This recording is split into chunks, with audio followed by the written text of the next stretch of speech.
Hello students, so बेटे today is the lecture 25th of NCERT probability। और बेटे आज ये लास्ट लेक्चर होगा probability का। और इससे आज हमारी सारी probability जो NCERT की है, I have discussed all the questions present in NCERT book. इसी को कंटिन्यू करते हुए बेटे ये देखिए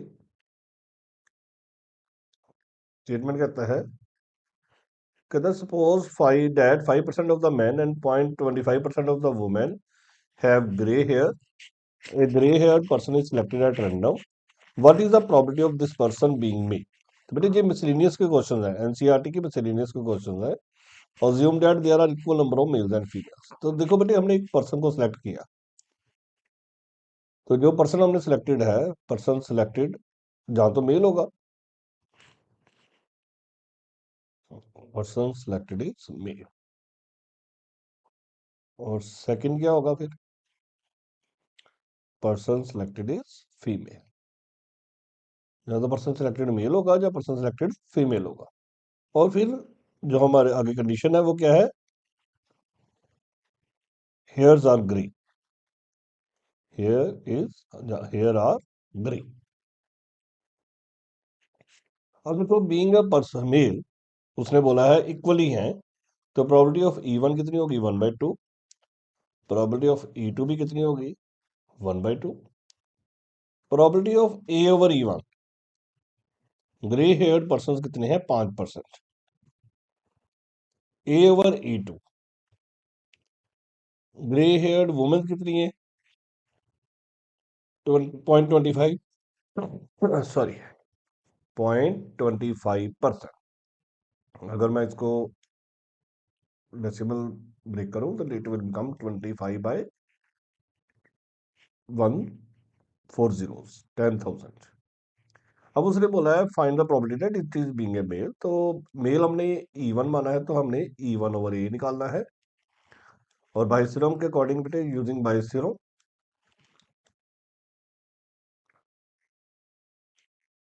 तो अगर हम बाइस थ्योरम यूज करेंगे तो क्या बनेगा फिर, E1 into A/E1 divided by total. तो E1 into A/E1 plus E2 into A/E2। तो E1 जो है वो है हमारे पास 1/2, A/E1 है 500, E1 है हमारे पास 1/2 इंटू 5/100, जी बेटे मल्टीप्लाई किया था, प्लस E2 इंटू 25/4 जीरोस। अब हम इसको सिंप्लीफाई करेंगे, देखो ये बन जाएगा बेटे 5/200, और ये एलसीएम लेंगे तो बनेगा 2 4 जीरोस, और 500 आ जाएगा इसमें, जहाँ पे 25 आ जाएगा। 2 जीरोस को कैंसिल आउट कर देगा, 2 भी 2 को कैंसिल कर देगा, तो ये बन जाएगा 500, और नीचे कितना आ जाएगा 525। अगर हम इसकी कटिंग करेंगे तो ये 100, फिर कटिंग करेंगे तो 20/20।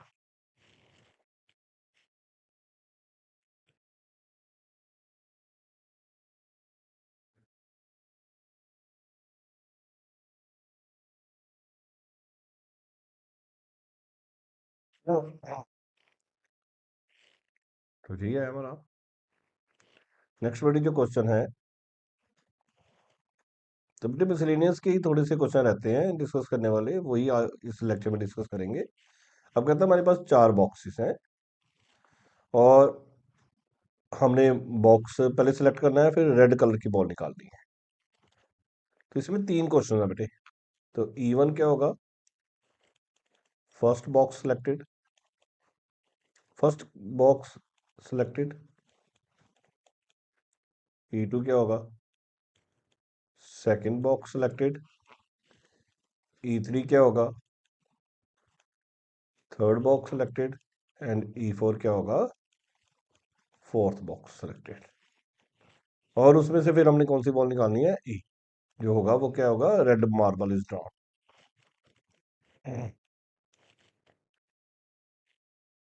अब फोर बॉक्सेस हैं तो प्रोबेबिलिटी ऑफ E1 कितनी होगी? 1/4। प्रोबेबिलिटी ऑफ E2 भी कितनी होगी? 1/4। प्रोबेबिलिटी ऑफ E3 भी कितनी होगी? 1/4। एंड प्रोबेबिलिटी ऑफ E4 भी कितनी होगी? 1/4। फिर हमें प्रोबेबिलिटी ऑफ A/E1 निकालना है। तो जो A/E1 है, अब रेड बॉल निकालनी है तो बेटे अगर काउंट करें तो 1 6 7 3 10 हो जाएंगी ये 6 2 8 2 10 10 ये हो जाएंगी। ये भी 10 है और ये भी 10 है। तो पहले में से रेड जो है वो है 1/10। दूसरे में से रेड जो होगी वो है 6/10। थर्ड में जो रेड होगी वो बनेगी 8/10। एंड जो फोर्थ में रेड होगी वो बनेगी 0/10।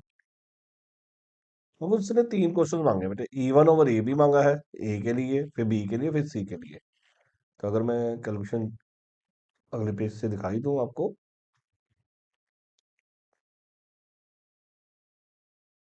तो देखो चार बॉक्सेस थे। ए रेड मार्बल था, E1 E2 E3 E4 लिखा, A/E1 A/E2 A/E3 A/E4 लिखा। अब उसने पहले बॉक्स के लिए बात की है तो क्या आएगा? ऊपर E1/A, तो ऊपर E1 वाले मल्टीप्लाई और नीचे टोटल, और सारी वैल्यूज है हमारे पास। Substituted all the values and getting the result. तो देखो बेटे मैंने क्या पता क्या किया, जो सभी में 40 बन गया होगा। ये देखो सभी में 40 बना है। सिमिलरली सेकंड वन E2/A निकाला है, और थर्ड वन E3/A निकाला है। तो आप नोट डाउन कर सकते हो इसको। तो E2/A में बेटे ऊपर E2 इंटू A/E2 लिखते हैं बेटे, और नीचे टोटल। तो इसमें E3 इंटू A/E3।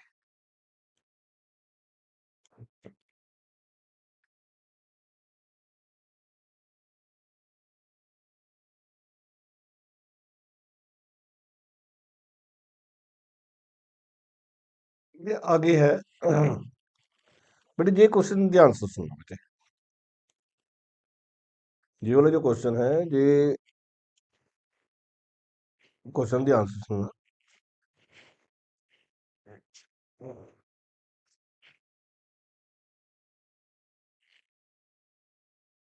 ये थोड़ा सा अलग सा है बेटे क्वेश्चन। कहता assume that the chances of a patient having a heart attack is 40%। तो जितनी भी पॉपुलेशन है बेटे, 40% पॉपुलेशन को हार्ट अटैक होता है। ये नहीं है कि सभी लोगों को हार्ट अटैक हो रहा है, तो सिर्फ 40% पॉपुलेशन को हार्ट अटैक जो है वो हो रहा है। It is also assumed that meditation and yoga reduces the risk of heart attack by 30% and prescription of drugs reduces its chances by 25%। तो देखो अगर हम मेडिटेशन करते हैं या योगा करते हैं तो हार्ट अटैक नहीं होने की, नॉट ऑफ हार्ट अटैक दे रखा है कि हार्ट अटैक नहीं होगा, वो बच जाएगा। रिड्यूस द रिस्क ना होने का वो दे रखा है 30%।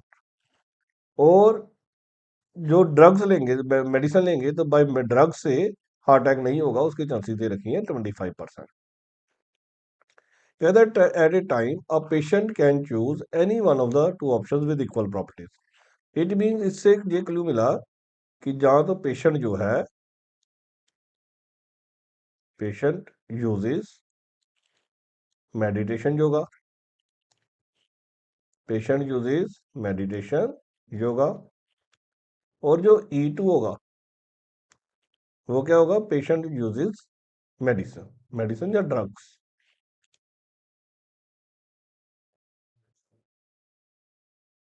और उन दोनों की प्रोबेबिलिटी जो है वो 1/2 दे रखी है।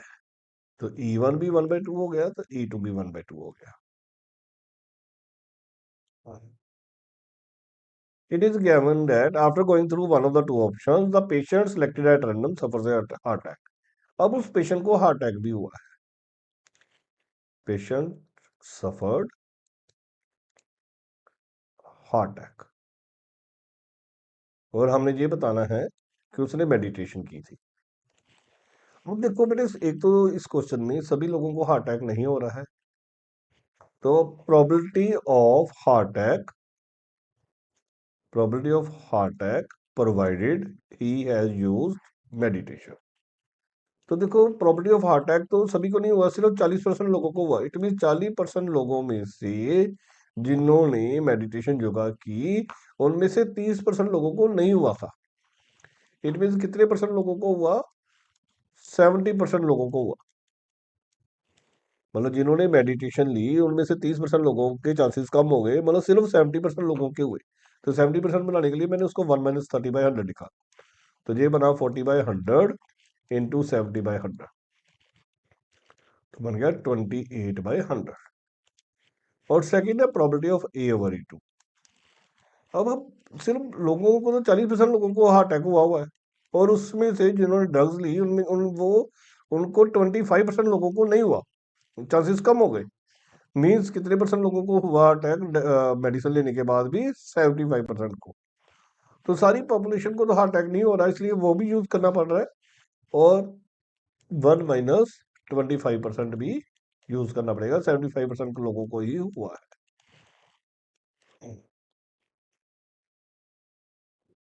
तो जीरो कट जाएगा एक. ये 75 × 4 300 हो जाएगा बेटे, और नीचे 4 जीरोस बने, 3 जीरोस बनेंगे, एक जीरो कट जाएगी, तो 30/100. तो देखो मैं 100 ही मेंटेन कर लेता हूँ. अब उसने बोला कि मेडिटेशन योगा, और मेडिटेशन योगा तो हमने E1 माना है, तो हमें E1/A निकालना है. तो E1/A क्या बनेगा ऊपर? E1, और E1 की जो चांसेस थे वो थे 1/2 एंड 1/2. तो E1 भी 1/2 है, E2 भी 1/2 है, तो 1/2, और ऊपर 28/100 आ जाएगा, नीचे 1/2 इंटू 28/100 प्लस 1/2 इंटू 30/100. तो हमारे पास बेटे बन जाएगा 28/200 डिवाइडेड बाय 28/200 प्लस 30/200. तो 200 तो कट जाएगा, तो 28/28 प्लस 30 58 बन जाएगा. तो ये कितना हो जाएगा? 14/29.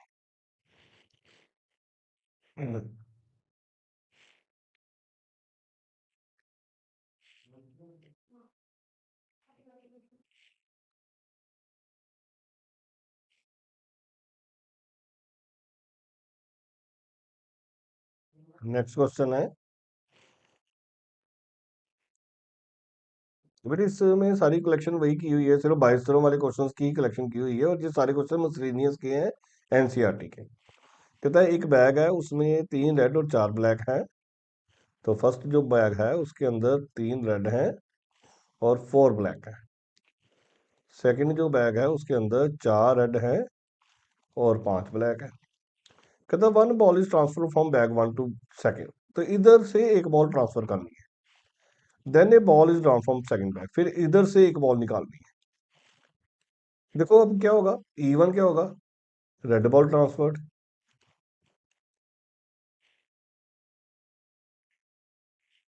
जहां तो रेड ट्रांसफर होगी, तो यहाँ ब्लैक ट्रांसफर होगी. फिर उसने बोला तो जो प्रोबेबिलिटी ऑफ E1 होगा, अगर हम उस प्रोबेबिलिटी ऑफ E1 निकाल लें तो क्या होगा? 3/7. और प्रोबेबिलिटी ऑफ E2 कितना हो जाएगा? 4/7, because in first bag there are total 7 balls. तो टोटल कितनी है? 7 बॉल्स है. अब एक ट्रांसफर करने के बाद ये 4 और 5 9, और एक एक्स्ट्रा हो जाएगी, तो 10 बॉल्स होगी. सेकंड बैग में 10 बॉल्स हैं, और उसमें से हमने रेड कलर की निकालनी है. तो अगर हम A/E1 लिखे, जो हमें नीडेड होता है, A/E1 लिखें. अब हमने ट्रांसफर की रेड, और रेड ही निकाली, तो जब रेड ट्रांसफर की तो रेड कितनी होगी, 4 पहले थी, एक ट्रांसफर की तो 5 हो गई, और रेड ही निकाली तो 5/10। अब हमने ट्रांसफर की है ब्लैक और निकालनी हमने रेड है। ब्लैक ट्रांसफर की तो बन गई 4 रेड एंड 6 ब्लैक। तो रेड की प्रॉपर्टी कितनी हो जाएगी फिर, 4/10। अब उसने बोला है find the property that the transfer ball is black. तो ट्रांसफर बॉल ब्लैक वाली कौन सी थी, E2 थी, तो हम E2/A निकालेंगे। अब हम क्या निकालेंगे, property of E2 divided by A। जब E2 डिवाइडेड बाई A निकालेंगे तो क्या बनेगा ऊपर, E2 into A/E2 divided by E1 into A/E1 plus E2 into A/E2। तो प्रॉपर्टी ऑफ E2 कितनी है हमारे पास, 4/7 और 4/10। तो जहां पे बनेगा 4/सॉरी 4/7 into 4/10 divided by 3/7 into 5/10 plus 4/7 into 4/10। तो देखो बेटे, मैं मोस्टली कटिंग नहीं करता हूँ, तो उससे हमारी कैलकुलेशन कम हो जाती है बेटे। ये 3/7 था, तो बेटे ऊपर बन गया 16/70, नीचे बन गया 15/70 प्लस 16/70। तो 16/70 और 31/70, तो 70 से 70 कट गया, तो हमारे पास कितना आंसर आ गया, 16/31।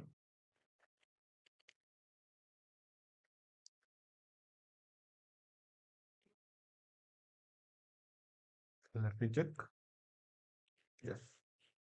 तो बेटे इससे आज हमारा जो है वो प्रोबेबिलिटी के सारे क्वेश्चन जो हैं वो डिस्कस हो जाते हैं।